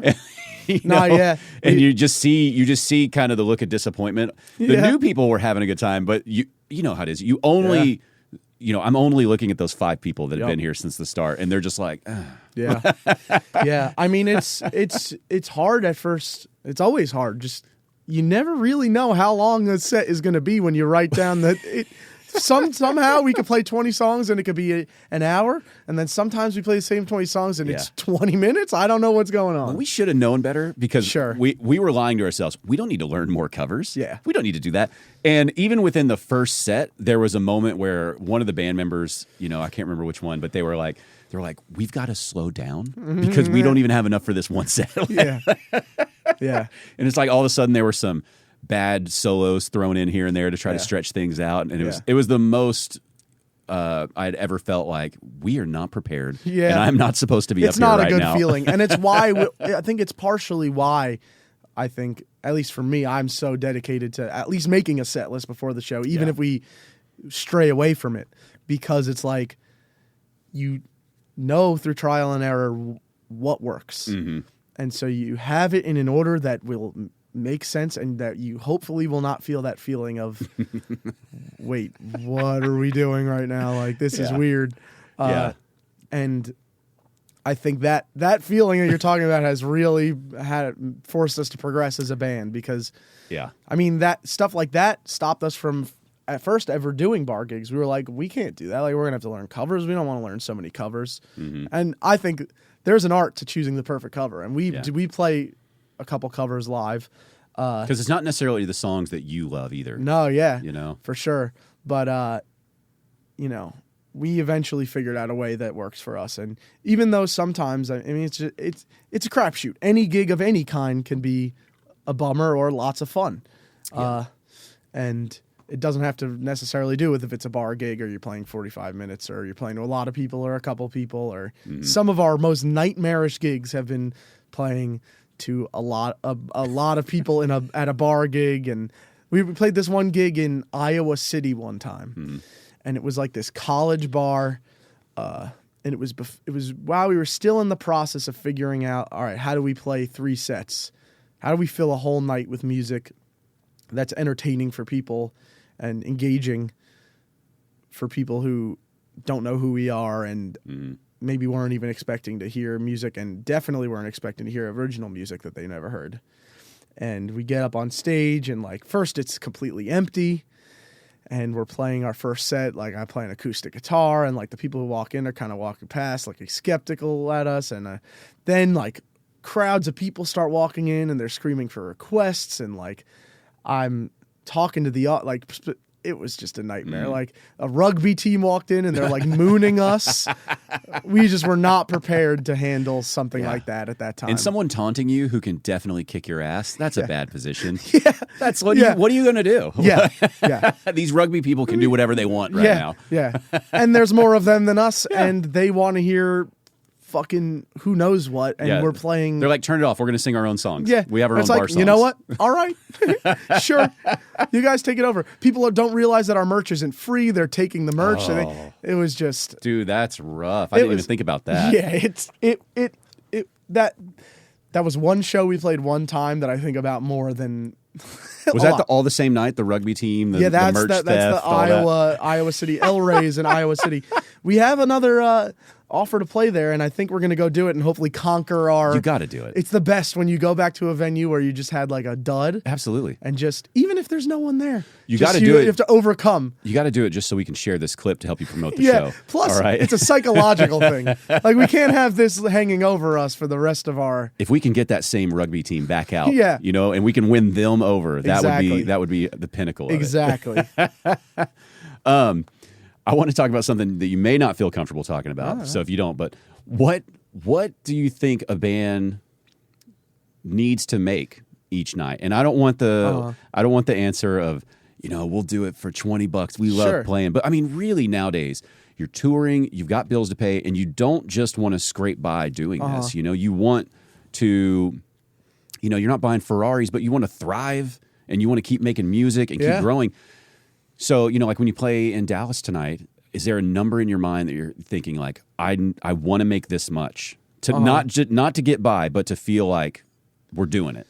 Sorry, I didn't mean to choke you out with that one. No, I got sick on the first day of tour. I'm better now, but I just can't stop fucking coughing. That's all good. Nah, the best. I mean, we're not even at it yet. Like, but what in your mind? What is that dollar amount? I think I want people to think about the cost of touring. Yeah. So they fully understand, like, man, a ticket sale, a T-shirt purchase, it all adds up so quickly. Yeah. And the small numbers add up fast. I mean, for the stage we're at, for us to not feel like the money is immediately disappearing, we have to make probably almost $1,000 in a night. Like a night where we'll play a bar gig where we're getting like an $800 guarantee, and maybe we're selling a couple $100 worth of merch and some tips. Like, that feels like a pretty good night for us now. Yeah. But it's not what you're talking about. It's not that, like, because that money is still going away pretty quick, but it's enough where we have gas money and we have money to eat also. Does it give you a little bit of an emergency fund for when the flat tire comes? For sure. Okay. For sure. Most nights we make less than that. Yeah. I think you really probably have to make a couple grand a night So to put that in perspective, right? Yeah. How many shows have you toured over the last year? How many shows have you played over the last year? So like in 2025, we did 120 something shows. So what we're saying is to get by on that type of a tour, we're talking about ideally we would need $125,000. Yeah. Right? Yeah, and that's wild to think about that number to just play music, right? It's before even paying anyone. Like, and that's not saying when I come back home I don't need to work.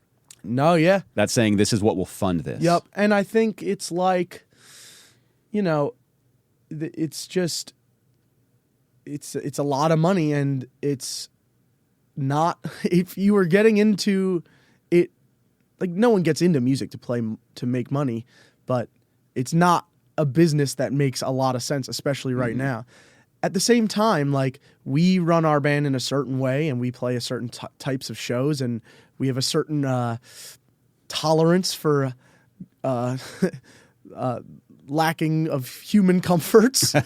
but there's other bands that everyone has different opportunities they come into, and at different times we'll have better gigs or worse gigs. And for any band, people blow up on TikTok, and I think that it's just different for everybody. And I think that it doesn't even necessarily correlate with skill level or really anything. It is all random. It's random. And part of that is scary, but part of that is also the fun of it. Like you just kind of don't know what your path is, even if it's a path to the bottom. It's fun to just see what happens. Like we never thought we'd be touring with a musical comedian. Like, I mean, although it is the perfect gig for us, like it is, like we love it. Like our first,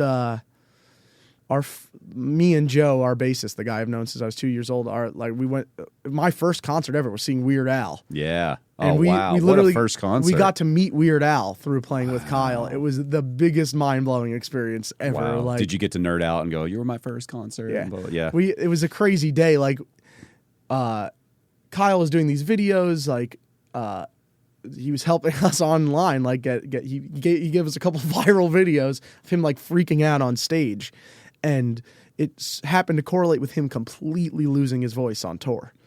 Because he's screaming a lot on stage and really pushing the limits of his voice. And so he has this video going around of him having a mental breakdown. At the same time, he is considering canceling shows because he's losing his voice. And he can't because he has these videos going around saying he's having a mental breakdown, which is a joke, but most people are believing it. Yeah. So now he's having an actual breakdown from this stress. Yep. And the show in LA is coming up, and all tour he's been like, none of these shows matter, but LA, like my label people are going to be there, like certain people are going to be there, whatever. So we're pulling into LA, and like he got his manager to like find him like a LA, like a Dr. Feelgood kind of guy. Gave him like a steroid shot, said he had like a vocal cord hemorrhage, but this would at least get him through the night. And I'm thinking like, well, there goes the tour. Like we're exactly halfway through the tour, and like this is going to be a shitty show, and we're going to fucking play to these people that he said was an important show, and it's going to, whatever. Turns out the steroids worked. We had a great show. We go backstage at one point, and he's doing a song by himself, and Joe just looks at me and goes, "Do you see who's out there?" And I'm like, "What? Who are you talking about?" He goes, "Weird Al is out there." And I'm just like, "Oh my God." Like, and so we go back out and play a couple more songs, and I see him. He's like right under this one light. And I'm like, this is fucking crazy. And after the show, we're selling some merch, and like the owner of the venue comes up and he's like, "Al wants to meet you guys." So I run backstage, and I'm just like, holy shit. Like, I'm trying not to like make a fool of myself, but luckily Kyle was like, I have to tell you, like, these two guys are definitely freaking out right now. And like their first concert was Weird Al, and like whatever. And we got to hang out with them for a few minutes, and it was really awesome. That's incredible. Super cool. Well, just the thought of a guy whose whole act is gimmicky and stuff, and you guys are worried about like not being cool. When you meet him, it's like that guy of all people would understand if he had a freak out. For sure. Man. And plus everything you hear about him, he's just a stand-up, classy dude. Very nice guy. Try to make you feel great, you know. Wow, what a crazy juxtaposition though to see your first concert in the crowd watching your concert. It was really strange. I mean, you got to be thinking like, I'm fucked up right now. So this is not real. And you know what? One of the Kyle's Labels people said that he walked in during our opening set and he liked that too. So that meant a lot to me too. So incredible. Yeah. And playing in LA is always weird anyways. Like having people like who are, it's kind of like playing in New York. Like you're playing to people who, if they're not musicians or artists or creative people themselves, they work in the industry, and it's just, I don't know. I've always felt weird about it, but yeah, that was a fun show. It's people who are behind the curtain so much. Yeah, it's just different. They know how the sausage is made. Yeah, it was the same way. Back when I was playing, where which is a long time ago, but where you would go to these areas that you just thought maybe this will be okay, and then that just ends up being the best. Yeah, and all the areas that they call flyover states, it's like man, that's your bread and butter. Those people love entertainment. They show up, and they're usually really polite and have a great time. Yeah. There's no rhyme or reason to any of it. It's so strange. Yeah. Everyone always I'm sure many different bands have gotten this, but it's like we'll play and they'll be like, oh, it's such a shame. Like last night it was packed. Like tonight James Taylor's playing at the... It's like, it's fine. Don't worry about it. Like James Taylor can't be playing everywhere the day before we play there. Yeah. Like it's... Yeah. That's hilarious. Yeah. We had so many shows like that where it was just very strange, and you wonder. We were in Denver, and there was a place. I remember the name. It was called the Climax Lounge, which was the first sign of like, what is this venue? The story I heard, I don't know if it's true. The story I heard is it used to be like the hottest gay dance club. And then it changed to a live music venue. So there was a stage, and then there was like a big wooden floor that looked very much like a dance floor, disco ball, all this stuff. But then there was an area, it wasn't like back against the wall like a straight line or a L. It was this curvy thing that went along with the dance floor. Like the wood floor was cut out in a curve or something. At least in my mind, that's what it was. And there was a fence, like a chain link fence in that area. So I'm like, we're kind of playing behind a chain link fence. This feels like the really, Blues Brothers? Yeah, it was very strange. I was like, I thought this was just a movie gimmick. It wasn't on stage, but you're thinking, will they throw things from there? What is this? But the entire show, everyone watched from behind that chain link fence. So that whole dance floor in front of us, totally empty, even though there's probably, 100 people there, 150 people. Yeah. Because they all just want to be by the bar. They're kind of watching the bands while they're playing. They're kind of not. Yeah. But then afterwards, we sold a shitload of merch, and we had a great time. And you're like, well, it looked like you all hated it. Yeah. I don't know what happened. There's so many weird like crowd psychology things and like because we were up there struggling. We're going, God, they hate us. Yeah. Oh my God, do we end early? Yeah. Yeah. I mean, it's really if you play 100 shows, you're playing 100 different kinds of shows. There's no similarities really at all. Other than the big crowd. Because that feels like a cheat code almost, sure, right? It does. What was the area where you felt this was just the best show we've ever had? I love this spot. Can't wait to come back. They just get us here, I think it hasn't proven to be too consistent, but there are certain places like we love playing in San Francisco. Our drummer is the only one who's not from New Jersey. He's from San Francisco. He moved to New York for school. And that's where I met him. But so playing in San Francisco, we have like a little bit of a kind of like home base kind of family crowd that could come out. And so that's cool. And then we played a show with Kyle in San Francisco. So we had like our friends that we know from San Francisco and like other fans that maybe we've made along the way playing in San Francisco a couple times, plus Kyle's crowd. And it was just a big show. And, it got rowdy and it was fun. Awesome. And also it's just so fun going out to San Francisco for so many reasons. I mean, just like we were big deadheads in high school and like just getting to go to San Francisco, see that whole thing. And our drummer's family's from there, so we have a place to stay. Yeah. It's a little bit more civilized and it's just such a beautiful city. So that's a fun place to play. I mean, really, it seems pretty random. Like, we'll play in a city and it'll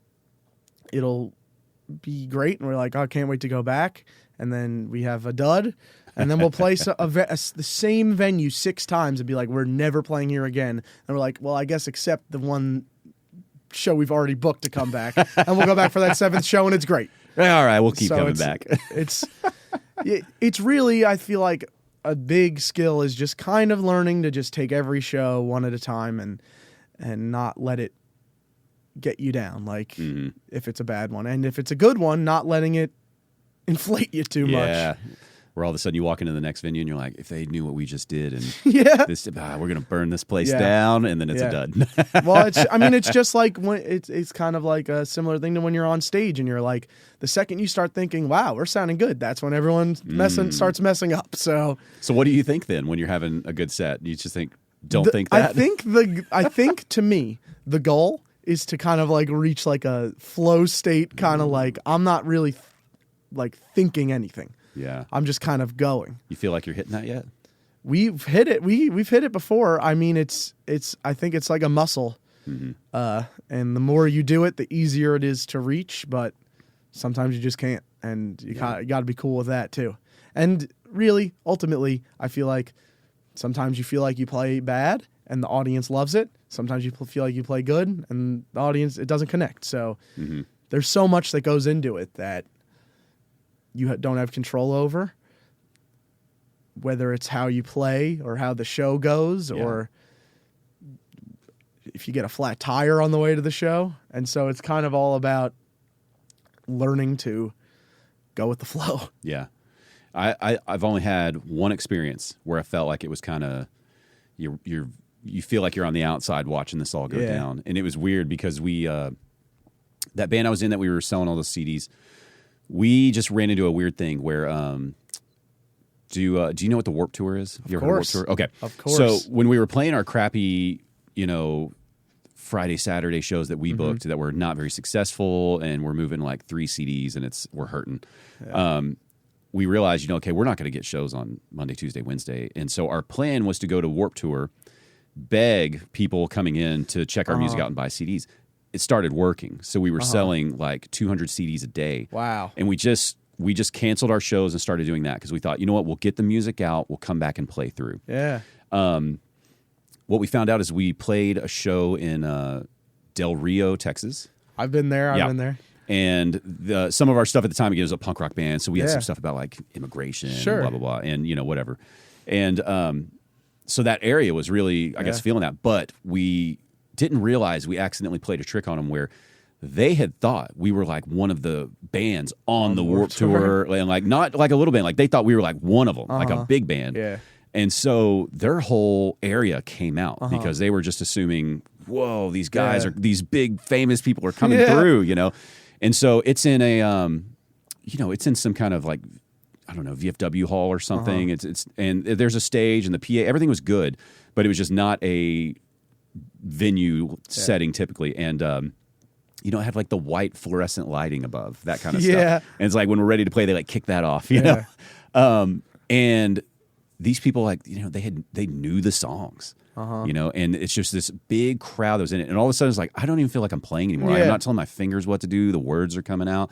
But it was only that one time. Every other time was still just nervous, like, all right, hit your cues, do all the thing you need to do. I think that it kind of like plays into like what playing live music is really about, which is whether it's that the people are singing along and know the songs or they're just having a good time. It's like it's not just about the band on stage. It's about the room reaching a certain energy, reaching a certain thing, and everyone just having a good time together. I mean, I think the rest of the shows we were trying to prove to people, and that one felt like, we're here, we're good. Yeah.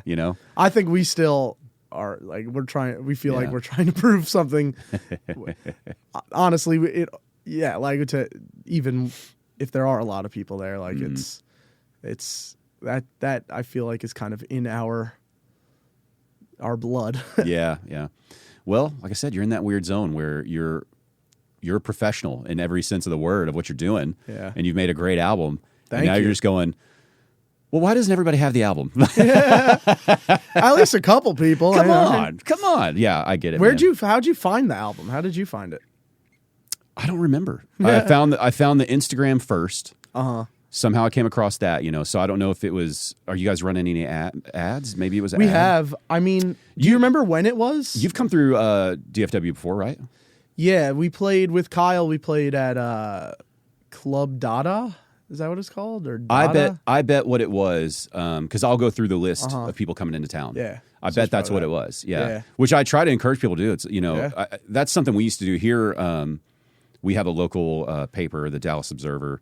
That's the arts paper, and it's not as relevant anymore because nobody's picking up, printed medium. Yeah. But we would go through there and we would just look through all the shows, and then we would go to a show and you just check something out. And I think that's one of the things people maybe don't realize is an option right now. It's like right now, the beauty of something like Spotify, as bad as it is in so many other ways, you can go look at your venue. You can check out a month-long calendar and go listen to some songs and see if you want to check out a concert. You might find your new favorite band. Absolutely. And, in the past, you just had to roll the dice. You're like, well, the name sounds pretty cool. Yeah.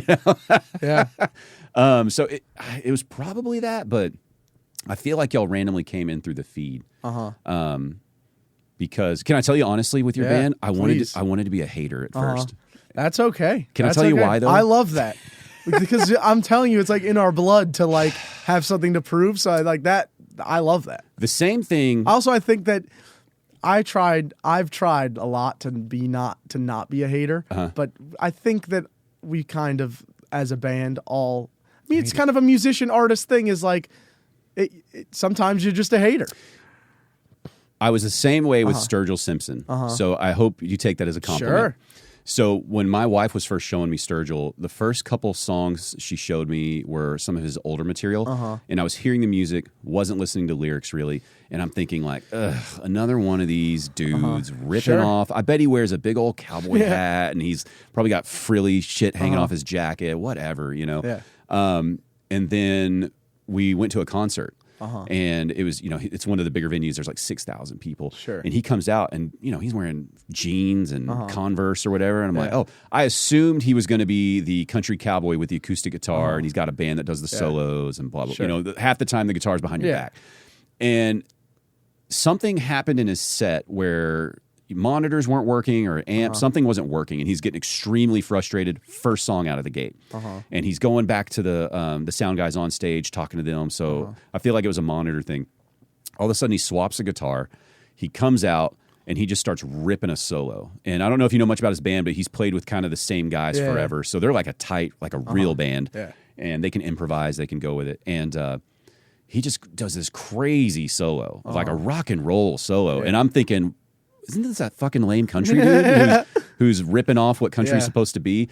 And then he finishes that and he just says something cool. I don't know, like, sorry, we have to work a few things out, Dallas, or something. And then he goes into his material. And so all of a sudden when I realized, like, wow, this guy, like, he really plays the instruments. He's a real deal. Sure. He's, It puts it into context. Yeah, then all of a sudden I was like, man, I'm a fucking douche for not giving this guy a chance. Yeah. And the whole rest of the show, a weird part that sealed it for me, are you familiar with his music at all? Do you like it? Yeah. So his album that won the Grammy, A Sailor's Guide to Earth, he's got that song, Sarah, where it's kind of slower and it's he's talking about all these hard times and getting back with this woman. Again, sounds cliche country, but he's got this lyric that's not even the main part of the lyric, where he's like, forgive me if I sound a little crazy, but goddamn, sometimes crazy's how I feel. And it wasn't on this album, it's not a shouty part. Sure. But 6,000 people scream, but goddamn, sometimes crazy. And it hit me like, wow, he's connecting. Like if that lyric in the middle of the second verse that's not a main part, this whole crowd connected with that, and it's not even the main song on the album. Sure. So that's how I felt about him. And it's like after that, I was like, okay, I got to go back and listen to everything. I was wrong. And now I'm listening to the lyrics going like, oh, he's the real deal. Yeah. So with y'all's music, what happened to me was, what's the track? Santa Fe? Yeah. Right? Yeah. Okay. So I'm going through the album, and I always give things a front to back listen. But I'm hearing all of these influences, and at first I'm thinking, are they hearing a song and saying, I'm going to write a song like that? You know what I mean? Does that make sense? And it's going through. And so like Santa Fe, for instance, I think, you're picking up like these Bob Dylan vibes. I don't know if you feel that when you wrote it. I love Bob Dylan for sure. Yeah. And so part of me is wanting to be a hater. Is like, what are they? Are they just grabbing songs and writing songs like songs? And then I get through the whole album and I realize like, no, it's just finally a band who's influenced by a lot of different things and goes, I like these things. I'm going to play my music. I mean, I definitely feel like we're influenced by a lot of different shit. And I feel it on the album. It's wide. Something that gets on my nerves so much, and where I'll let myself be a full hater, is if there's a band, and I don't think it's like a lot of bands that do this, but occasionally I'll see like a band who you could tell they're like saying, I'm this one thing. Yeah. And I've never had any other influences. Yeah. And I've never, and like, I'm just gonna, and this is who I am, and everything else is bullshit. And maybe I dislike it because I used to feel like that. But I mean, my first favorite band was Blink-182. My second favorite band I ever had was the Grateful Dead. Yeah. You know, I love Bruce Springsteen. I love the Replacements. I love, you know, I have so many different bands that I like and try to take influence from. And I hope that we're able to synthesize it into something which maybe reminds you of other things, but, you know, it's, as a whole, I feel like our discography is very much like, that's what those guys like and that's what they make. You know, we're music fans first, and I love all my favorite artists have their albums all sound different from each other. And they have different eras and different influences that they lean into at certain times. But then when you look at a whole, look at their discography as a whole, it's like, that's them. Yeah. You know? Yeah. And that's where their sound comes from. And if I have one goal for Mojo Hand, it's to be like a band like that, like a band with a whole bunch of albums, and maybe if you listen to one song off of one album and compare it to one song off the other album, you're like, is this even the same band? But then when you listen as a whole, you're like, that's Mojo Hand. Yeah. I think you're nailing it, man. Like I said, thank you. I was only a hater for a brief moment, and I was quickly converted. I love it. It's better than if you right off the bat, you know. Yeah. I'm just, you know, it's all my upbringing that we don't have time to get into. Of like, I don't trust you. No, I have the same fucking thing. I really, really do. Yeah. I mean, our whole thing, it comes from a very punk rock place of like not trusting and fuck you, and I don't know.